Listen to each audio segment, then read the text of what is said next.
Hello, everyone, and welcome to the PRH Book and Author Festival. My name is Christy Chadwick, and I'll be moderating this session, Fairy Tale Retellings. But before we begin, I'd like to cover a few housekeeping items. This is a pre-recorded session, and it will be available in the virtual environment for 3 months.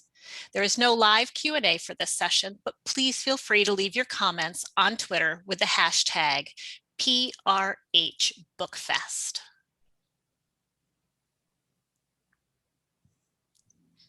And now let me introduce our panel for today. We have Renee Adia with her book, The Wrath and the Dawn, Olga Grushin with The Charmed Wife, Heather Walter with Malice, and AC Wise with Wendy Darling. So thank you everyone for attending again. We really appreciate it. First thing we're going to start with is just checking in with each of our authors and hearing more about the book they're going to talk about today. I would like to start with Renee. So tell us a little bit more about yourself and about The Wrath and the Dawn. So The Wrath and the Dawn is a reimagining of the Arabian Nights. It's the story of Shahrazad, a girl who volunteers to marry a murderous boy king to take revenge out on him. But once she volunteers to marry him in the fashion of 1001 Nights, she discovers all is not as it seems. So it's a great book for people who like sword fights and desert sands and lots of food and lots of romance and lots of palace intrigue. Oh, definitely. And as you mentioned, it is a retelling of the Arabian Nights. And I have to say that some might have thought it kind of difficult for Shahrazad to fall for Khalid. Yeah. But I liked some of the additional references you had. I mean, obviously with his past that gets revealed in the book, it's definitely kind of some tellings of Beauty and the Beast. And Aladdin, I think, comes into it as well. How did all of these stories let you tell a much bigger story for Sherzad and Khalid and make this a bigger book? I really have to give a sort of hat tip to my agent early on when I came to her and I said that I was contemplating doing this. My husband's family is Persian, and the initial story of Scheherazade is actually sort of the, pardon the bad Dr. Seuss moment, the Persian version of Beauty and the Beast. And I really wanted to pay homage not to not just the story itself, but the culture.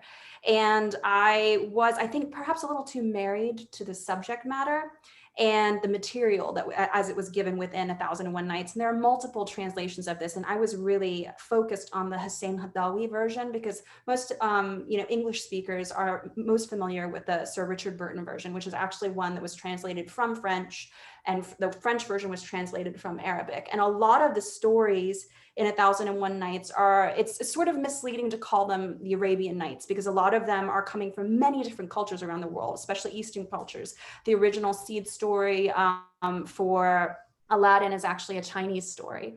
And you have stories all throughout, China into Southeast Asia, things that were inspired by the Mughal Empire. Anyway, I can get really into this, but I was sort of overwhelmed in the manner that I'm answering this question. And she told me, what do you love about this story? What drew you to it initially? And I told her I was really entranced by the idea of the power of stories, because that's sort of the through narrative throughout the entire Arabian Nights or 1001 Nights. It's the power of story. And obviously the romance element, because I'm a huge fan of romance. And she's like, okay, so take those things that you love and the culture, as you've mentioned, discard the rest, make it what you want it to be. And I've always loved enemies to lovers tropes. And I've always really enjoyed taking a peek at a familiar story, even from a Western lens, but getting to peer through a different cultural vantage point. And so that was really my emphasis in choosing all of this. Yeah. No, that's great. And obviously this is a duology. So there is a second book to it too, which really kind of wraps up the story in a very interesting way too. So I hope people will love rediscovering this. Thank you, Renee. Next, I'd like to go to Olga Grushin. So Olga, tell us about yourself a little bit and about your book, The Charmed Wife. Oh, hi, thank you so much for having me. I'm a Russian-born American novelist, and this is my fourth novel, The Charmed Wife. And it's really a departure for me because my previous three novels were, I guess, firmly characterized as literary fiction, even though I'm not altogether at ease with the kind of a strict nature of the label. But this one, of course, veers toward fantasy and fairy tale retelling. So it was quite an unusual book for me. It starts out as a fairy tale kind of reimagining of Cinderella's after story. So 13 and a half years after her fairy tale marriage to her prince, Charming, she is bitterly unhappy and she contacts an evil witch and asks for a charm to murder her husband. So that's the premise of the story. But then, of course, it veers off into a very different direction, and it's not really strictly fantasy. It's more of a mix of different genres, and I break all the genre conventions I could think of. So it's realism and fantasy mixed together, and lots of other fairy tales get thrown into a mix, and they end up in a very different place from where they started. So it's kind of a surprising take on the story. Yeah, I was definitely surprised when I finished it, and I was like going, did I really start this book in one place and end up here? So it was just really amazing how you did that, excuse me, and the emotional depths that you really had to plumb for this book because of the building up of the different relationships that far ahead in her story. And there was a lot of reflection and a lot of memories that kind of were building into it. So it was very nebulous exactly where she was each time she was kind of going through her own story. But it definitely created a very engaging story for a modern Cinderella piece. So how did this story really grow for you? Where did it start and how did it end up where it actually ended up? So, of course, it really is kind of a dreamy story, like you said. You're not quite sure where you are at different places in the story. I thought of it as more of Alice in Wonderland, really, than Brothers Grimm in many ways. But it started off at a very specific point. I loved fairy tales myself as a child, and I loved the traditional ones, you know, all the ones you think of, Sleeping Beauty and Cinderella, and I read Brothers Grimm and Charles Perrault. And then when my own daughter was 7 years old, I started reading these same stories to her, and she hated them. She said, these princesses are so boring. They don't do anything. They just sit in towers and they get rescued, or they're asleep for the entire story. What kind of a story is this, you know? And it was interesting to see how, you know, her generation, maybe not the whole generation, but how at least she in particular really had a very different perspective on the same narrative that I loved as a child her age. And also at the same time, I was going through divorce. So even though there was absolutely nothing autobiographical in the book, but made me look at the happy endings again and the idea of couplings and the inevitable romance. So in a way, this is an anti-romance book, really. It takes all these conventions of romance and fairy tales and it completely turns them upside down and upends them. And the emotions, you know, it starts off in my mind as a kind of a two-dimensional Disney-like narrative. You know, the characters are supposed to be flat and two-dimensional the way they are in a lot of the Disney cartoons. And then slowly they grow into real life emotions, specifically the protagonist. She starts off as a kind of a ditzy, kind of very simple-minded, naive princess who loves dancing and flowers and, you know, talking mice and what have you. But then as the book veers toward reality, she starts experiencing real emotions, love for her children and anger and desire to break out of this narrative that's really been forced upon her. And, you know, in a way that reflected sort of my own excitement of discovering what it was like to be, to, you know, building my own life with my kids, which was a very exciting time. And I wanted that kind of sense of breaking out of the conventions to come through in the story.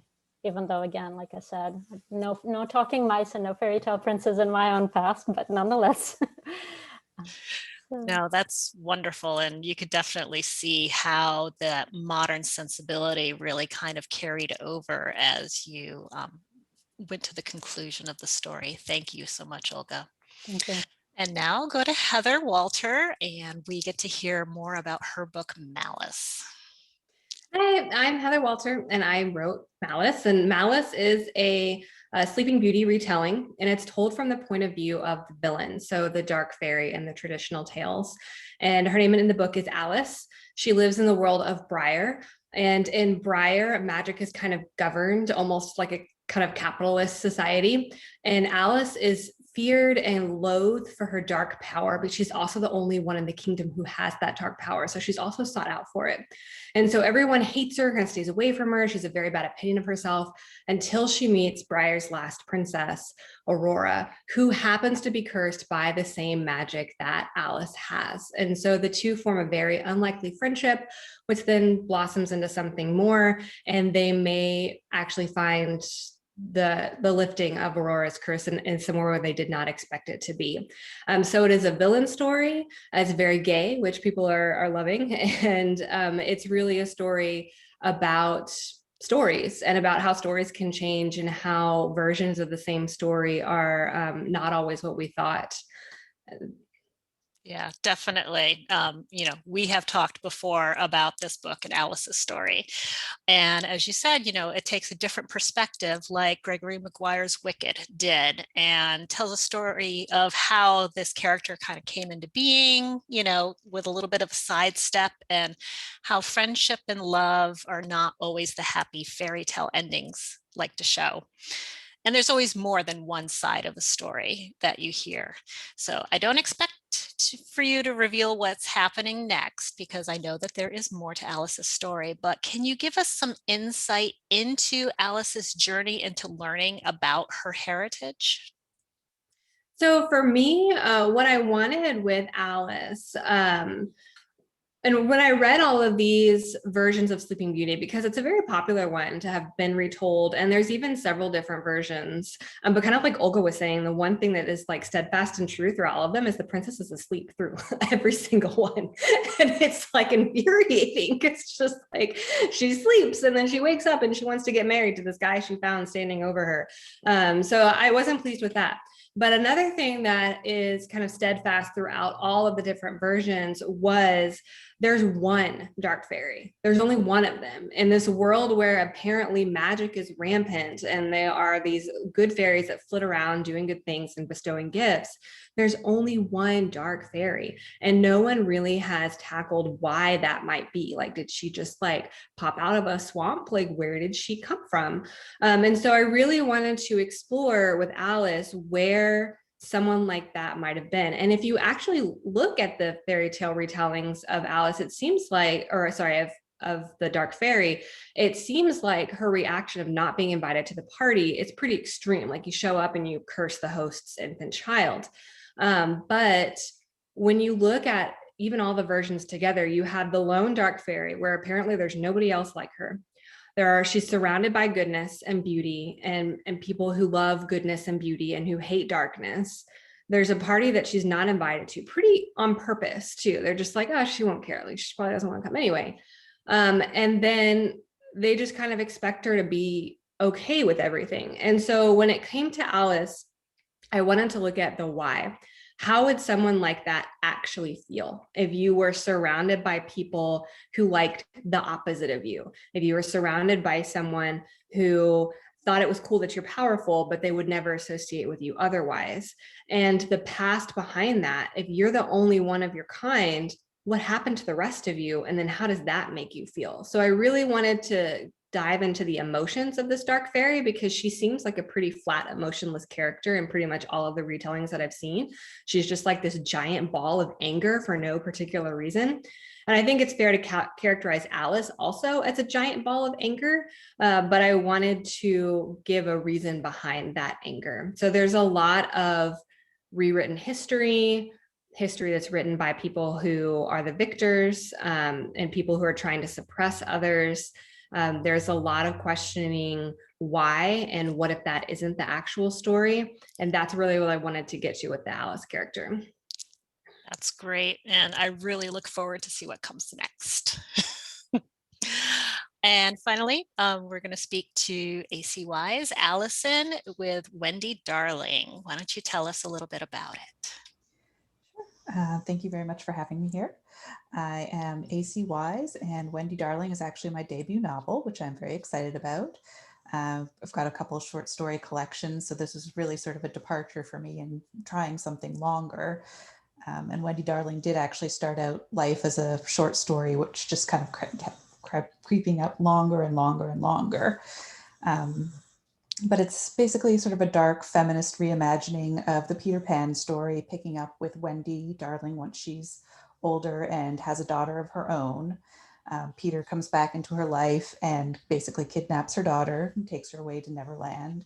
And Wendy has to go on a rescue mission to bring her back. And I also try to sort of fill in some of the gap between, the known story of Peter Pan and what happened during the rest of Wendy's life as she had to cope with not being believed that she went to this other world, and her brothers forgetting, and people telling her that she, was crazy, and basically locking her away supposedly for her own good. So I was sort of trying to get at, the idea of a little bit of, gaslighting and women's stories not being believed, and her trying to reclaim, her truth and holding on to that, as well as kind of exploring some of the darker aspects of the original Peter Pan story, which I feel have always kind of been there around the edges. Yeah, there's definitely been a lot. I've seen a lot of stories about Wendy and Peter Pan retellings, but this one I thought took a really different path than any that I'm familiar with, besides placing Wendy as, an adult and mother and racing to save her daughter, and just kind of having everything that you talked about, the story in between her getting to that point. And a lot of the backstory is her time dealing with her devotion to the truth. And even though nobody else believes it, or, tries not to believe it, and how it really affects the family dynamics that she has. So how did this particular framing come into the story for you? One thing I really did want to do is make it a story about a mother and a daughter. I mean, so often with fairy tales or kind of the heroine's journey, you get sort of the younger generation or a child going away, and either a mother is absent or the mother is dead, or the parents in general don't get to go on adventures. It's sort of like, oh, your time is over and it's now focused on the kids. So I really wanted it to be Wendy's story as a mother and fighting for her daughter, and also sort of pulling in family dynamics in general, how she built a family for herself after Neverland, contrasted kind of with the way Peter is building a weird version of a family as he's kidnapping children and forcing Wendy to be a mother to all the lost boys, and sort of contrast those ideas of found family, where he's kind of forcing people into roles, and Wendy's kind of more organically trying to, meet people where they are, and surround herself with people who understand her, and, people she cares for and wants to take care of as well.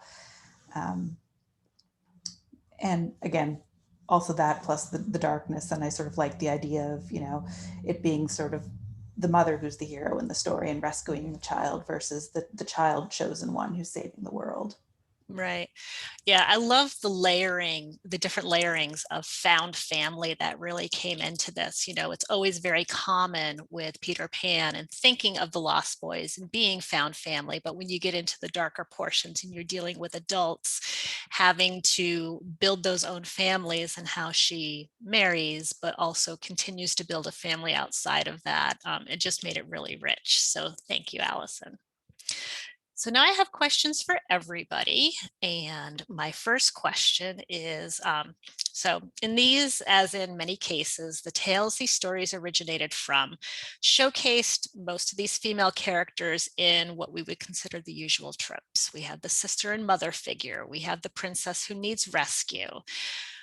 Now, with the stories that you've given us, many of them could be definitely labeled strong, feminist, owning their own power. How did you decide these characters needed to have those stories?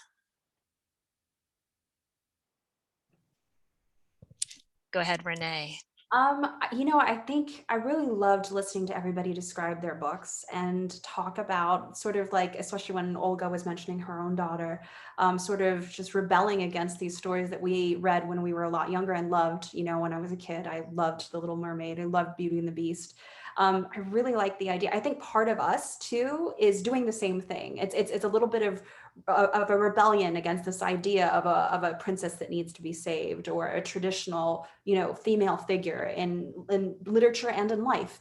And I think it was probably, I know for me, I write young adult books, and these are the books that I love to read. And I love to read them because I feel like there's a newness to emotions there that's real and raw, and lacks the sort of jaded tendencies that I see and at times, even in myself, you know, as I reflect on things that I enjoy, when you look at youth, you look at them and you see that they're experiencing things with a sense of wonderment that sort of, it's eluding us a little as we get older. And so I really wanted to approach it from that place, but also with this element of reality, and the reality being that we don't necessarily want, not just our kids, but ourselves, we don't want to read books anymore about women who need to be rescued. We want to read books about women who are layered and multidimensional. I loved Heather's description of her, you know, evil, you know, main character. Again, going back to this idea that, you know, villains are just the heroes of their own stories. And I really love that. And I also wanted to depict in The Wrath and the Dawn the different types of strength, because we often hear people talk about strong female characters. Give me your strong female characters. But again, that idea of strength is still very much through the male lens, like somebody that's a hunter-gatherer, somebody who can, you know, fight with weapons, somebody who's strong, somebody who's in your face. What about the different sorts of strength that I think women especially are wonderfully adept at conveying? The strength of heart, strength of mind, strength of words, strength of character. I wanted to have these layered, especially female characters in my work, not just for, you know, the teens that I'm writing for, but for me, because these are the books I enjoy reading. So Definitely. Thanks, Renee. Olga, go ahead, and then Heather. So in my book, of course, I start out with a character not at all strong, but on the contrary, she is a traditional princess. She gets rescued, and she lives in a very kind of pastel-colored Disney-like world with, you know, singing teapots and dancing courtiers. So it starts out very, very traditional. But gradually she rebels against it and she finds herself. The reason why I took Cinderella in particular is that, to me, that was really the sort of the most conventional rags to riches story. Because if you think of the other ones, a lot of them did start out as princesses already. So there wasn't that element of, you know, being kind of elevated to a different life, being saved, and, you know, but in Cinderella's story in particular, she starts out, you know, as a kind of a servant girl and then becomes a princess. So to me, that made it a kind of a particularly attractive story to explore the romantic conventions and tear them up. You know, I thought of it really as an exploration of modern women's sensibilities, modern women's issues, age, motherhood, marriage, divorce, as kind of seen through these fairy tale metaphors. So like I said, she starts out kind of annoying, but then slowly she becomes more real, and she does find inner strength, and she is surrounded by very strong women. There are a lot of different fairy tales that come in fact, Sleeping Beauty and Rapunzel and 12 Dancing Princesses and Bluebeard, lots of different ones. But the two characters I had the most fun with, she is kind of bracketed by the fairy godmother on the one side, who is kind of the voice of good, and then the evil witch, who is kind of the voice of evil. But then the two characters become something else entirely, and, you know, are seen as very strong in their own way, but very different kinds of characters. And of course, the evil stepsisters as well. So I play with different ideas of types of women in these stories, and I show kind of different paths. And yeah, to me, it was, I think, the best story to start from. But then, of course, I think I've used pretty much every fairy tale I could think of and threw it in the mix. Go ahead, Heather. So kind of going off what Renee was saying about how a lot of female strength is still kind of seen through a male lens, I really liked especially that phrasing, because going back to like my own childhood, these fairy tales, especially Disney, they were canon. Like that is what happened. There is no arguing with it. That's who the girls were. They wanted their prince, happily ever afters. That's what it was. But even as like growing up, even into my early 20s and now, looking at that, I kind of thought, wait a second, all of these versions were either created by or originally written down by men, like it's the brothers Grimm and Hans Christian Andersen. And so I started to wonder, what if women were the ones who wrote these fairy tales in the first place? Because like you look at the Sleeping Beauty fairy tale and the Dark Fairy, like Alice, how would she feel reading her story? And it was just like, and the Dark Fairy got mad because she wasn't invited to the party. So she showed up and cursed the baby. Like I can just picture her in her lair going, that's not what happened. That isn't what I did. There was more than that. And so I really started to wonder, what if these female characters, the princesses and the wicked queens, the dark fairies, what if they were the ones to be able to tell their own stories? And even the Princess Aurora in my book, it's kind of funny that Olga brought up that her main character is annoying at first, because in the early drafts of Malice, I was so focused on the dark fairy, the Alice character, that the princess was completely flat. Aurora was just like waiting around for somebody to come and show her the way. And I didn't see that until the later drafts of the manuscript, where I go, oh, I did it. I made her pretty much sleep the entire novel. Like she's not actually sleeping, but she is asleep because she's really not, like people have to show her what to do and tell her what to do. And so then I wanted to reimagine her character to give her some of those different strengths of intelligence and what would she want. And maybe she's not some sword wielding princess like we see in some novels, and that's totally fine if that's who she was. But what if she was a princess who actually wanted to rule, which seems like kind of a weird thing sometimes, especially in the early versions of Sleeping Beauty, where apparently this princess is the last thing, like the only heir to the kingdom, and nobody seems too concerned that she's cursed. We're going to hide her away in the forest and hope for the best. So I wanted to create not only the layered villain, which I feel like a lot of times in our fairy tale stories, especially the female villains have to want these very superficial outcomes. They want to be the prettiest. They want to get the husband. They want to murder the baby. It's not superficial, but we want these like flat things.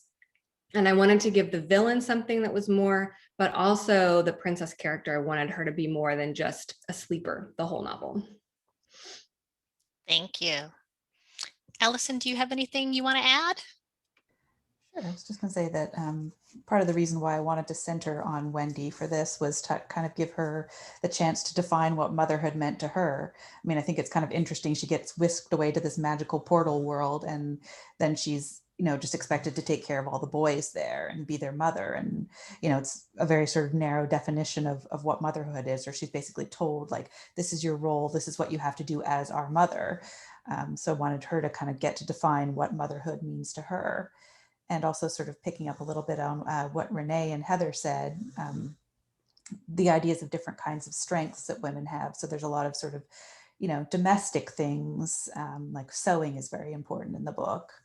And, it's again seen sort of, as a womanly art and not important, but it is very, critical in this book. And again, Wendy isn't, she's not a fighter. She's not a sword wielder, but she has her own strengths. And I kind of wanted to bring those to the fore and show, there are different ways to be strong. There are different ways to be a hero. And it doesn't necessarily mean, fisticuffs and sword fights and all that type of thing. But you can still be a hero. Definitely. Thank you. So my next question is, were these particular tales that you picked up favorites of yours when you were younger, or do you have another favorite that always spoke to you, whether you've read them early in your childhood or you've reread them now? Okay, Heather and then Renee.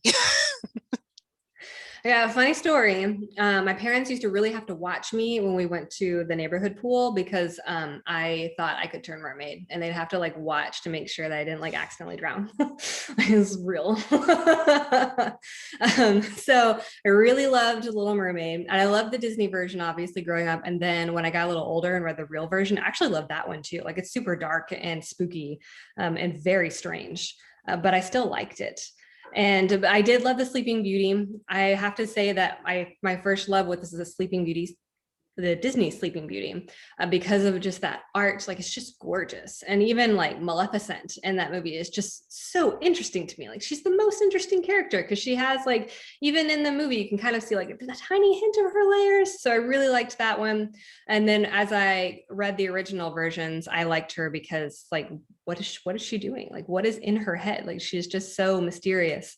And then my other favorite was Snow White, which of course, even as a child, I really liked the evil queen. I always thought she was prettier than Snow White, like no matter what. And I actually put in my query that got me my agent years ago that the part in the movie where the evil queen is pushed over the cliff and dies, I cried as a kid. And I think my mom thought I was just this very empathetic, sensitive soul, cared about people, but I was crying because, like, she knew what she wanted. Like, her storyline was over, and I was not interested in the rest of the movie. So those are some of my favorites. Thank you. Renee, go ahead. So it's funny because when I was a kid, both of my parents are musicians. And my favorite when I was a kid, I had two. I had Aladdin. I loved Aladdin. I think even from an early age, I really enjoyed being transported to a different world, albeit a Disney-fied different world. My mom is South Korean. And so I spent the first couple of years of my life in Korea. And I think that part of that sort of duality, that straddling two worlds thing, really made me fall in love with any story that transported me to a different time and place. But when I was really small, I loved Sleeping Beauty the most. And it's because the Disney version of Sleeping Beauty has Tchaikovsky's ballet, Sleeping Beauty music running through it. And even Disney went as far as to like create songs that went along with Tchaikovsky's ballet. And so that really spoke to me because I remember seeing that ballet, my dad performing that ballet. He's a cellist. With the symphony and everything like that. So it was one of my favorites. And then it got totally ruined for me later on. And this is like a little like tangent, but I had to say this because I love so much that Heather has written this gay Sleeping Beauty inspired romance. And the reason why I loved it, and it totally got ruined for me when I was a kid, is I discovered the seed story of Sleeping Beauty, especially the one written by men. It's like very rapey. It's super rapey. Like if you look back into this, that people will discuss the fact that like earlier iterations of Sleeping Beauty, he didn't kiss her awake. She was sleeping and he made her awake that way. And I was like, this is horrifying. I cannot believe I love this story so much. He did not have consent when he went in there, whatever he did. This is awful. So thank you, Heather, so much for writing what you've written. Olga, go ahead. Actually, if I can add something to this, Go right ahead. Stories. I play with a lot of stories as well, and I mentioned specifically this early version of A Sleeping Beauty. In the very early version, he actually, after that, he is a married king who then rides away. She has babies, and it's her baby who wakes her up later on. So she's still asleep through all of that, and then gives birth while asleep, and then it's the babies who wake her up, and then she goes in search of her, king. Anyway, so a horribly dark story. So my favorite stories, I was growing up in the Soviet Union, and I liked the more fairy tale versions of the stories, which later on occurred to me was very subversive because I loved the whole palace princess aspect of it, which of course contrasted with my reality was kind of my own little subversive take on it.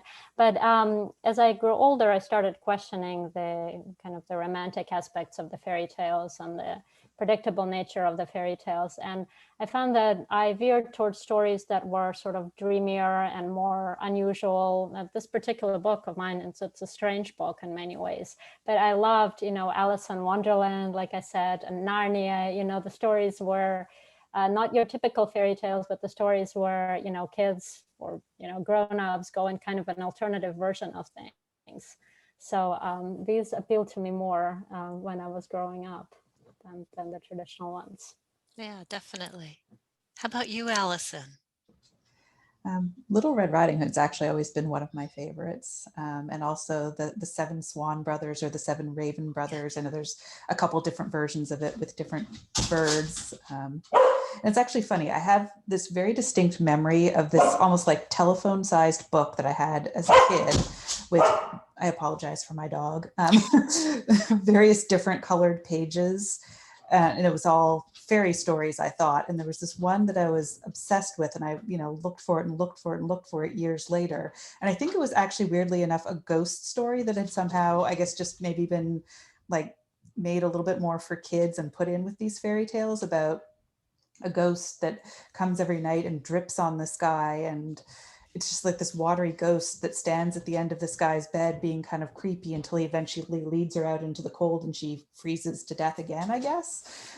But I remember like reading and rereading that as a kid, and then only later realizing, oh, this wasn't actually, I don't think, a fairy tale, but a ghost story that somebody wrote that somehow ended up in this fairy tale book, or at least in my memory, unless I'm completely mashing up things wrong, which is always a possibility. But yeah, that ghost story fairy tale was one of my favorites as well. That sounds intriguing, and I think I'm going to have to go looking for that now. I wish I could remember the name of it. So, are there any books right now that any of you would consider a modern fairy tale? Or do you believe that they are locked into the time and the tropes that they were originated? We've had a lot of retellings, but do we see anything new in fairy tales at this point? Allison, go ahead, and then Renee. Two that sort of came to mind when I saw this question that you sent. One is The Golem and the Djinn by Helene Wecker, which feels very sort of fairy tale-like to me. And the other one that came to mind was Naomi Novik's Uprooted, which again has that sort of fairy tale feel, and at least the Golem and the Djinn is more of a, or at least closer to a modern setting. And while Uprooted does kind of have more of that sort of fairy tale setting sensibility, feels kind of updated and fresh, and it's it's something new that draws on fairy tales. So that feels kind of to me like what a modern fairy tale would be. Renee. So I have two too. I think Crazy Rich Asians actually to me was very much a modern fairy tale. Both the book and the movie. I really, really enjoyed those. And then I totally agree about Uprooted. I loved that so much. Madeline Miller's Circe, I think for me was very much, and again, a little subversive fairy tale. I really enjoyed it. Olga, go ahead. Yeah, I'm going to mention Angela Carter. Her takes on traditional fairy tales are absolutely brilliant. She takes Little Red Riding Hood and Bluebeard and makes them into something completely original and completely her own. And also Neil Gaiman, he plays a lot with fairy tales, and he writes a lot about fairy tales too. And I loved something that he said, that the magic of fairy tales is in the retelling. Because if you think about it, we're given these stories that we're drawn to over and over and over again. And the stories are very basic. You have your kind of basic family relationships, mother, daughter, sister, brother, stepsister, what have you. And you can rearrange them in different ways and fill them with completely new content. And so he does that, I think, absolutely brilliantly in a lot of his retellings. And also some of the stuff that he does is very original and very fairy tale like Coraline. I don't know if anyone's read it, but to me that's very spooky and very dark, and I think brilliant. Definitely. Heather, do you have any? See, I think when I first heard that question, the Hazelwood came like immediately to mind. Yeah. And I know it's a bit of a mashup, but it's also like extremely modern, and it has a lot of Melissa Albert. Yes, I think so. Has a lot of her own stuff in it. So that one, when I read it, I felt transported. Like I remember, I would think I was sitting outside, and it was kind of like a gloomy, spooky day with a lot of wind. And I was like, oh, it's the book. The book is doing this. But I also love anything by Melissa Bichardius. She has Girls Made of Snow and Glass and then Girl Serpent Thorn, which are both a little bit of retellings, but she just takes a completely new spin on them and does, especially Girl Serpent Thorn, which came out maybe last year or the year before, has one of the most morally gray YA characters, female characters I've ever read. And it's just brilliant. Wonderful. So I have one more question for all of you, which was not on our sheet, but if you're reading something right now, our viewers always love to know what our authors are reading. So Allison, what are you reading right now? Conveniently, I actually have it right beside me. Ooh. I am reading an arc. So I realize it's backwards on the screen, so that's not Nope, it's helpful. good actually.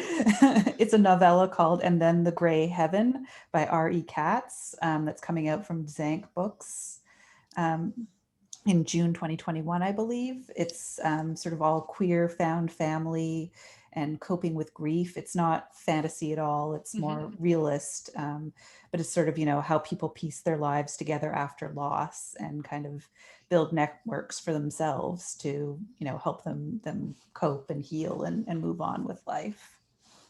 Great, thank you. Renee. You are on mute, Renee. It was bound to happen at some point. Oh yeah, definitely. So I am on I'm on deadline right now. So I usually turn to books that I have read before in the past, just because it's easier for me, and I usually read a lot of Regency romance when I'm on deadline. I'm a big fan of Julie Quinn Bridgerton, Yes. but I before that I was reading Roshni Chakshi's third book in her Gilded Wolves trilogy. Yes. And I don't even know if these books, if that title has been released, so I don't feel like it's appropriate, but I beta read for her. And this is another one that I think is really brilliant. She taps a lot into fairy tale tropes and these sort of really surreal like landscapes and everything like that. I really love it. And it has sort of a Naomi Novik vibe to it. So she's brilliant. I love her work. Thank you. Heather. Okay, I have mine too. Let me reach for it. It's right here. Oh, okay. Yeah. Okay. So it's funny that Olga is joining us today because I just read this one, The Shadow in the Glass.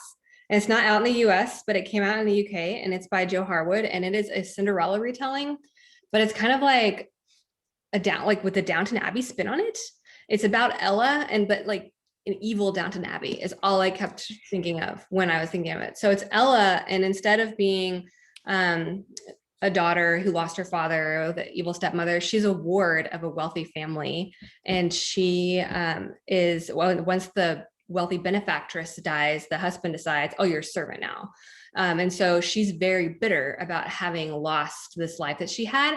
And her fairy godmother, who's kind of evil, shows up and is like, well, I'll grant you 7 wishes in exchange for your soul, which Ella thinks is a really bad idea.